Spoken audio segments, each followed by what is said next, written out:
first ever major crypto bill has passed in the House of Representatives, despite opposition from the SEC chairman, Gary Gensler. Joining us right now is Congressman Patrick McHenry. He's the chairman of the Financial Services Committee. And thank you very much for being here, Chairman McHenry. Let's talk about this bill. The big deal on this is it finally would settle who is going to be the regulator over cryptocurrency. A lot of other things in the bill as well, but that is what's kind of kicking up some of the dust and some of the Democratic opposition. You did get a lot of Democrats to vote for this bill, but on the opposite side, you've got President Biden issuing a policy statement saying they're not in favor of this, not necessarily going to veto it. The SEC chairman opposed to it, and some other Democrats as well who say that the CFTC is not going to be up to snuff and ready to actually do all of the authoritative work it would take. Where do things stand right now? What happened? Well, this should serve as a wake-up call. We had 2/3 of the House of Representatives vote in favor of clarity for crypto. It creates a legal framework giving the SEC a proper role and the CFTC a proper role, rather than the conflicting set of regulatory actions that those two agencies have taken over the last 10 years. Congress settles it. And it settles the dispute. It settles what is a digital asset, gives it a legal framework for trading and the purchase of those assets, and I think that's an important thing.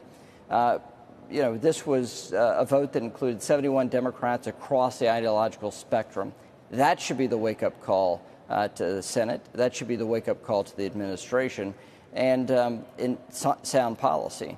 So that's the message today, and the outcome of that vote yesterday is that the Senate needs to take action so we have legal clarity and so we can catch up to the rest of the world and be competitive in the world of digital assets.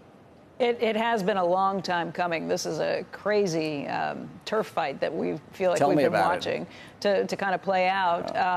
But you don't have necessarily support in the Senate at this point. What are the odds of anything getting picked up in the Senate? What are the odds of this passing in the Senate? Well, look, last week we passed a Congressional Review Act, repeal of really an adverse ruling by the current regime of the SEC on how you hold crypto, how regulated financial firms hold crypto. It's a very particular bill. It's about accounting standards. We got 21 Democrats in the House. Yesterday we got 71 for crypto regulation. Then it went to the Senate, this accounting repeal. And we had over 10 Democrats in the Senate, including Majority Leader Schumer, vote in favor of repealing a Biden administration rule on crypto.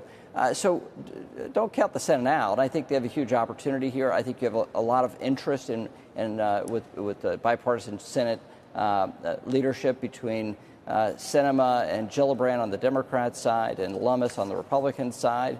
I think there's a huge opportunity with the leadership of Chair Stabenow on the Ag Committee and Ranking Member Bozeman. So I think there's a huge opportunity for us to actually make law.